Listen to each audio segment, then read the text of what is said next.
All right, so I got the question. Hey, Anthony, I've got a probate listing and we're at the point where the buyers are going to do an inspection.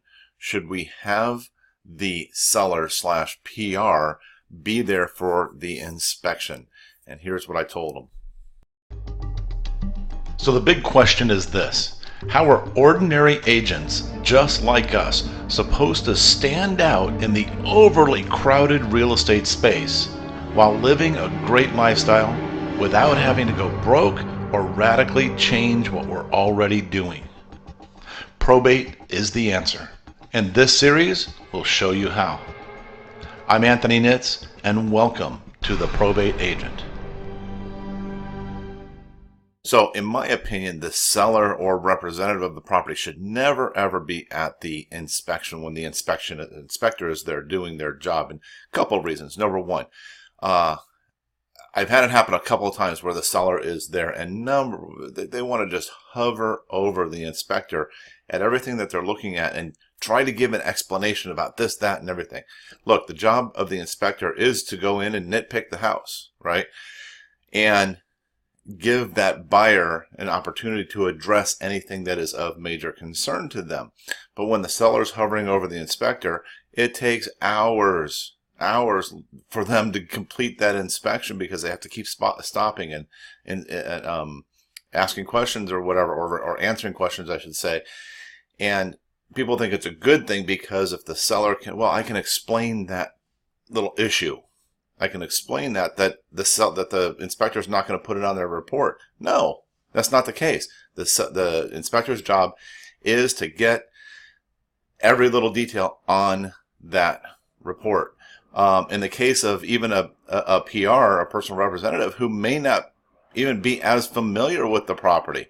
You know, it's so funny. Like I had a situation, this many years ago, where our house was for sale. The daughter was the personal representative. She hadn't lived there for 20 years, 25 years. And now the inspector is doing the inspection on the house. And she was like getting angry every time she saw the inspector over there typing something in, and she would go look over his shoulder and she was like, hey, no, that outlet, I know that outlet works. You know, it's like, well, how long has it been since you've been here? 25 years. That outlet doesn't work. Okay. And it actually created a little bit of a conflict.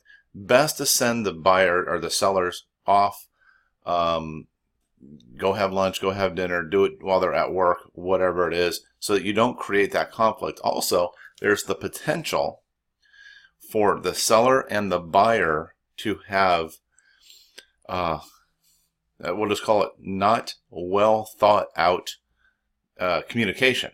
Okay. And as professional real estate agents, our job is to help negotiate things, right? Well, you know, we've had sellers or PRs say stuff like, oh, well, we're going to leave that piano, or we're going to, yeah, no, you can have the car that's in the garage. It's okay. We're not going to do anything. I don't even know what to do with it. We're going to leave it in there. And then next thing you know, comes time for closing, and hey, where's that piano? They took the piano. Oh, you know what? The little sister's cousin's, best friend decided she wanted it, and they took it out of there.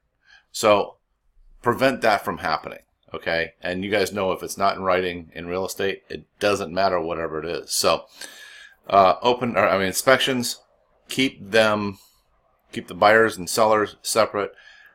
Me personally, just so you know, I don't even necessarily have the buyers attend the inspection because, the inspectors I use, they'll spend a good, depending on the size of the property, 2 to 4 hours on the inspection.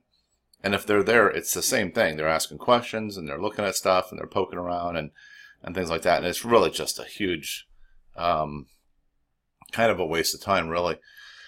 The buyers have the report afterwards. Now we can go through things. Now we can call the inspector if we have to and say, hey, what is that issue there? So anyway, hope that helps.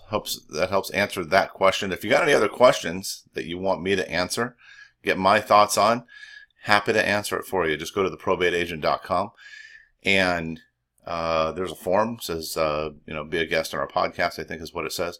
And just fill it out, put your question in there, and I'll do my best to answer it. All right, take care. Thanks.